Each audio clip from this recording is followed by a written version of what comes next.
invited to showcase my work. The Chinky Express comes to town in your festival, March Dance Festival.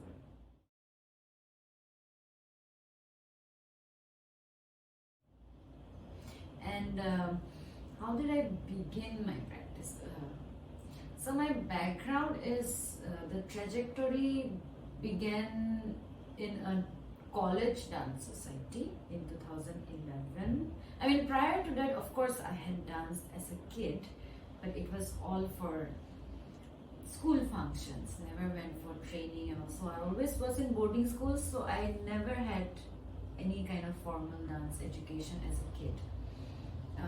So once I entered my dance society during my bachelor's, I slowly started also, that's when I was introduced to the form of contemporary also.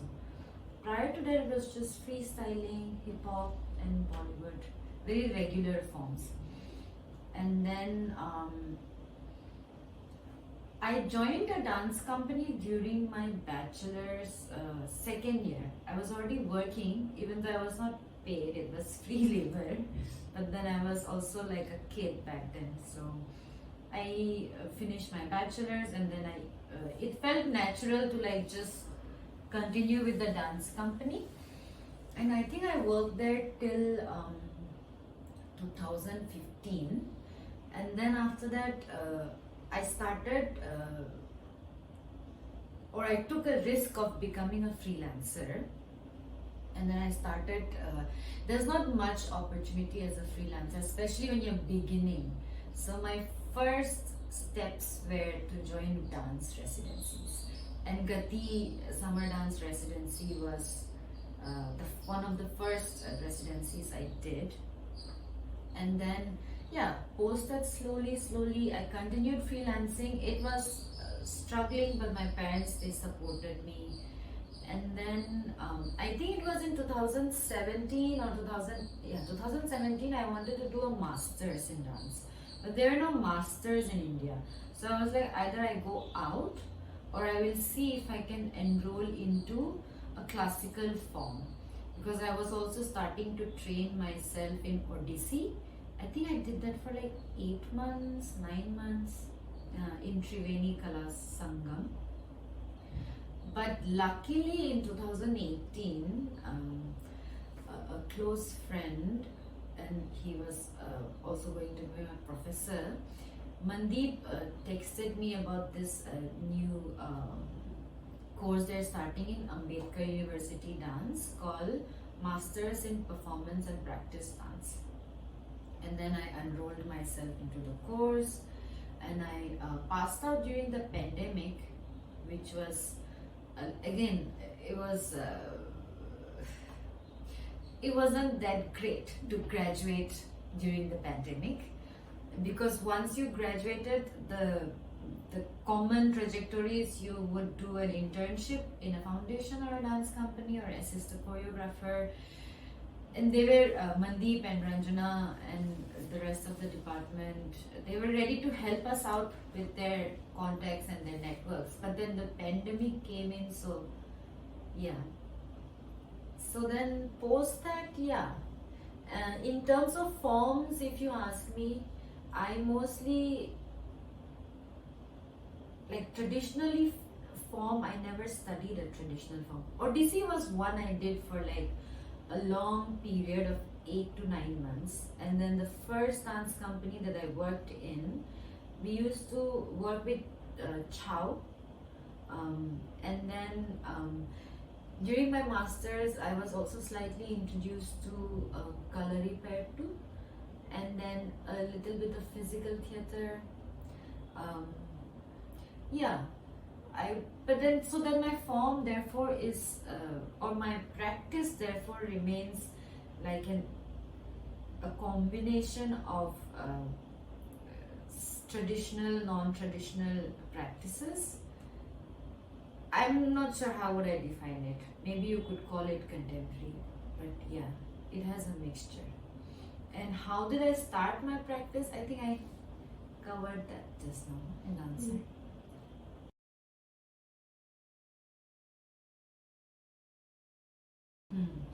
I think So I think when I was starting out in Delhi, I never saw myself settling down permanently in Delhi ever. So it wasn't like a sudden decision to move back home. But then post pandemic, there were certain things that I felt in my personal life and in my professional life as well, that where I felt that I had made a certain kind of circle, a certain kind of connection already. So I wasn't physically required anymore to be in Delhi. And frankly, I wish I could have moved back earlier, because it takes a lot of toll in your health also, or on your health when you live in a city like Delhi, which is like very extreme in terms of weather. So yeah, and as I was traveling around also, I realized that when I'm in places that have better climatic conditions, I would move better. So yeah, I felt like that move was required. Even though I feel like I wish I had moved earlier, but I feel like now maybe 2023 or the end of 2022 was a good time to move back home to, because I also didn't want to move back home at a time when I wasn't sure of what I was going to do back home. Like, I think now, as I have grown a little bit in my practice and in age, I have an idea of what I would like to do in the next 2 decades with my practice. So yes.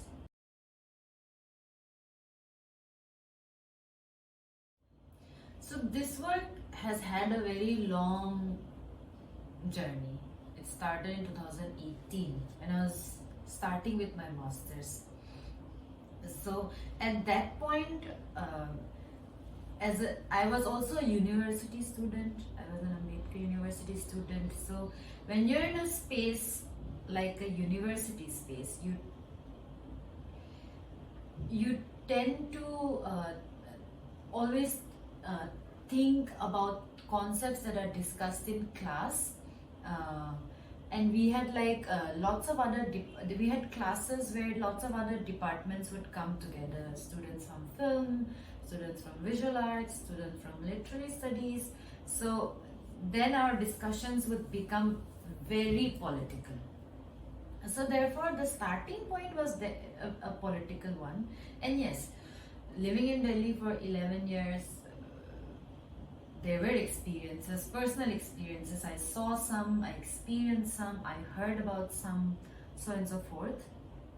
So yes, it came from everything, and it started with a very political idea of what is this body, why is it viewed like this. So these were I think the main questions that I began with.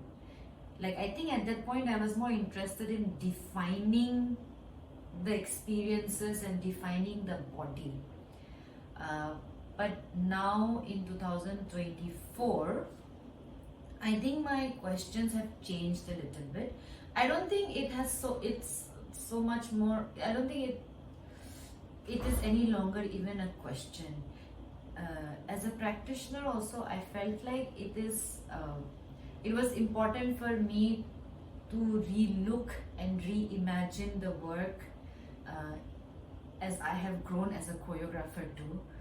So currently I think the work looks at this idea of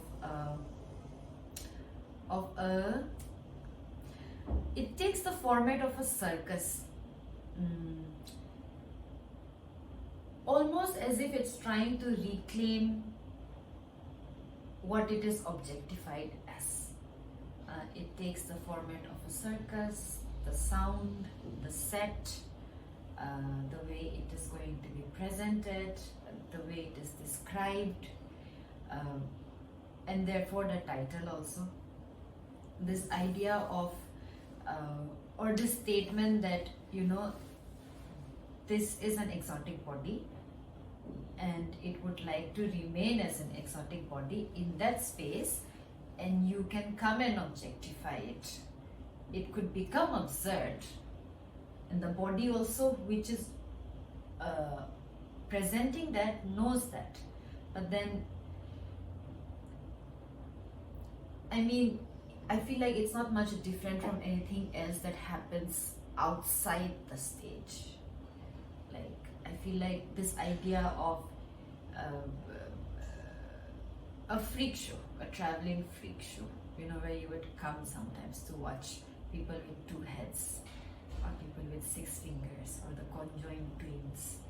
I mean, it's rare, but it happens, and it's not. That doesn't make it abnormal, but you still pay money to come and watch it. Yeah, I mean, and it's also very absurd that you would come to watch something that you consider non-human, but you're very much interested in watching it.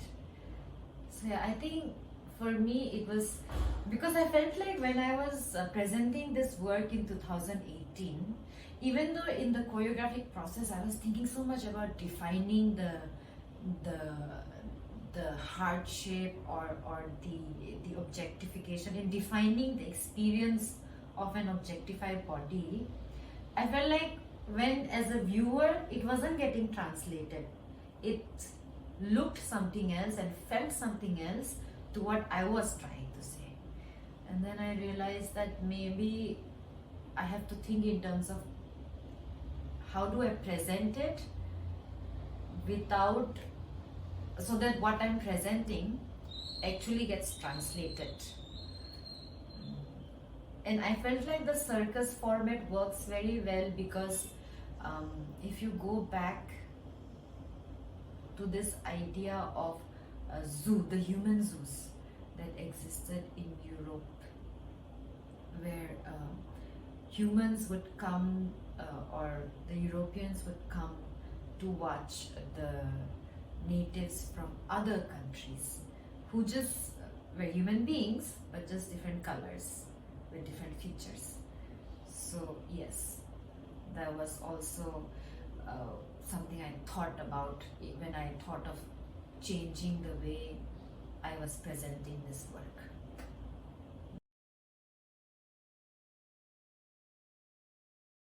Very spectacle kind of format, whereas I think Marina and Yoko tend to work more with participation and like actual touch is required, whereas in circus it's more about you can see it from far, and for the reason why you have to see it from far is for the sake of your own safety.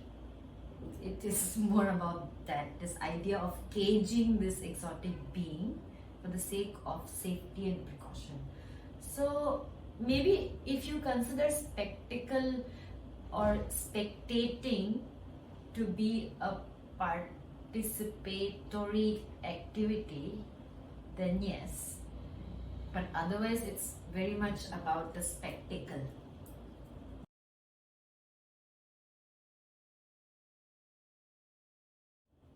I feel like in terms of differences, I think the main difference would be if a male from Arunachal Pradesh and a female from Arunachal Pradesh are present in Delhi, their racial status is the same and their social status is the same.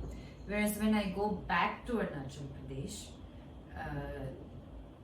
there is no difference in the racial status, but in the social status we shall have a difference of what I'm allowed to say, where I'm allowed to work, what I would like to do, what I would like to participate in. So I think the main difference, if we change regions from Delhi to Arunachal, in Arunachal my social status is, I think, slightly below the male. Yeah.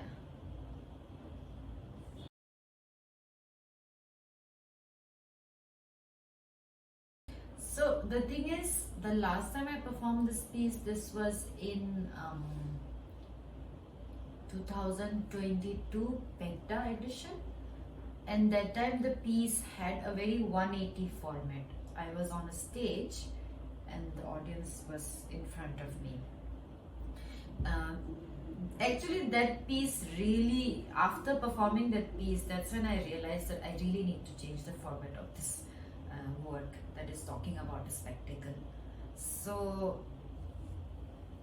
in terms of reactions, I think for myself, I felt like the format, the work requires a different format and a different way of presentation for it to be, so that you can truly absorb what the person or the practitioner is trying to say or has to say. But yeah, I mean, I would say I have been appreciated, but then this is something I have realized in my practice. I tend to do whenever I have to like perform a piece more than once, I'm always changing something. Like I cannot ever perform the same thing again. I don't know whether it's a good thing or it's a bad thing, but for till now it has always worked in my practice. For me, the work will always evolve in terms of context, in terms of space, in terms of time. So yeah. So then you could say that this is I'm performing for the first time. Yes. So one of my really close friends, after the Pegda performance, she's very close to me and we have been friends in Delhi. So she came up to me and she asked me very, like not in a rude manner, in a very kind manner. She asked me, does this work talk about race? But my point, like I tried to explain it to her very properly, that the fact that me as a person who does not look like a mainland Indian, every time I perform anything anywhere, it's always going to, my politics is always going to be pulled into it, whether I would like it or not. So that's something I have no control over. So yes, it does, you could say it does talk about race, but then you could say it also talks about like a lot of other things that you as a female might be able to relate to. So yes, I think besides that, there was, besides this conversation, there was another one where I think it was written somewhere. Somebody had written something about the festival, where it wasn't a review, it was more of a feedback where they were looking forward to how the work would evolve when it does become a full-fledged work, because they felt like I was talking about something that because they felt like I was talking about something that is very tricky to be performed. But then yes, I mean, I understand her concerns and I understand my friends' concerns also. It's something that I have realized as a practitioner, that it's something I have to accept and acknowledge, that every time I perform this work, or if I perform anywhere in India, there's always going to be their all audience members or the spectators are always going to see me first and then my work. It's something I have to accept.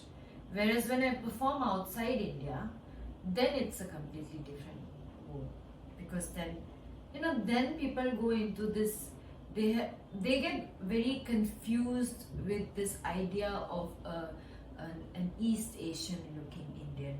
So they have to digest that first and then they go into something else. So yeah, it's something I just have to accept, and there is nothing wrong with that.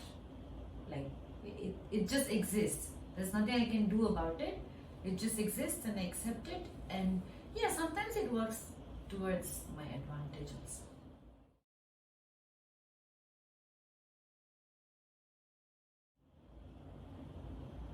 My main keywords when I thought of design, or when I was designing the movement, were two. One was starting from this idea of, like, literally in terms of adjectives, I went through the spectrum. One was a savage to an animal, going towards a doll, because like in regular life, these are certain adjectives that are used, and these are also very much circus based adjectives, you know. And also this idea of restriction, but restriction because of the platform and the size of the platform, and most of the actions are based on this, are designed on how it would create a spectacle.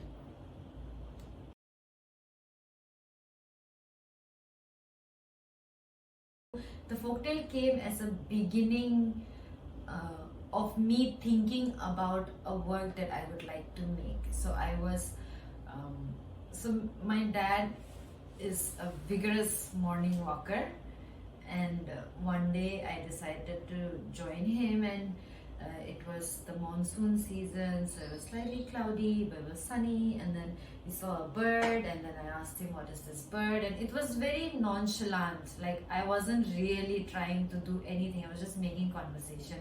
And the bird looked really cute, white and black, and it had a wagging tail. And he was like, yeah, this bird is very common here, it has a folk tale. The folk tale is that when the earth was forming, it was just like a swamp, a muddy swamp, and according to this folk tale, this wag-tailed bird would just like constantly stamp her feet and wag her tail, and it tend to harden the soil, and then slowly the earth formed. So the name of this bird in our dialect is Tanko Nyone. So therefore the name of the piece, Erosion of Tanko.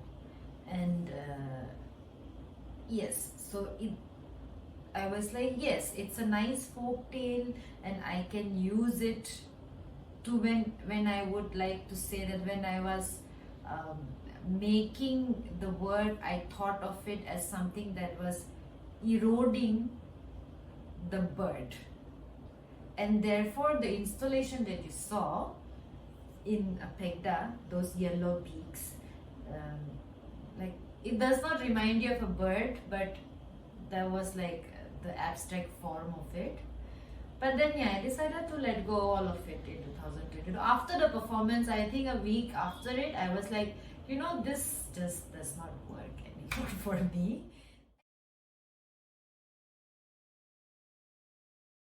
I think for me, that is why I changed the format of the presentation.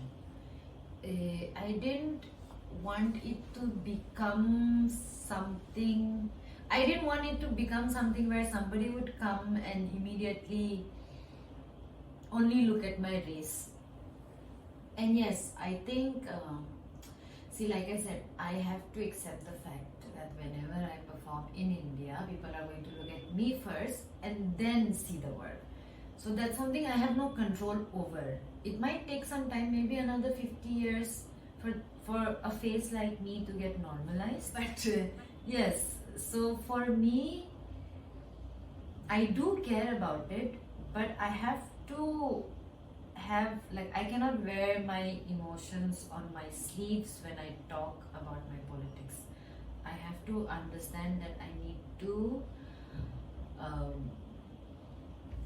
sort of be fully aware of everyone's politics when they, especially the space where I'm performing, the city where I'm performing. I have to be very much aware and be sensitive towards that politics also. And I think many artists have created works that talk about identity, race, and their religion. Some of them have managed to choreograph works where it's more about the physical, like we as dance practitioners, it's it always remains within the realm of physical and the physiological, rather than going towards the conceptual part. So for me, therefore, it was very important that how I describe the work and how I present the work, they have to meet somewhere. I cannot write something and present something else. So that is something I think I keep in mind whenever I make a work. I do not need to create such big vocab to describe a work. It can be described very simply, and my physical part of the work will also describe that. And they have to like somehow have a meeting point. Of course, text and body very different, but they have to meet somewhere. Yeah, I think that's what I would say. So I wouldn't say I don't care, but I would say I'm aware.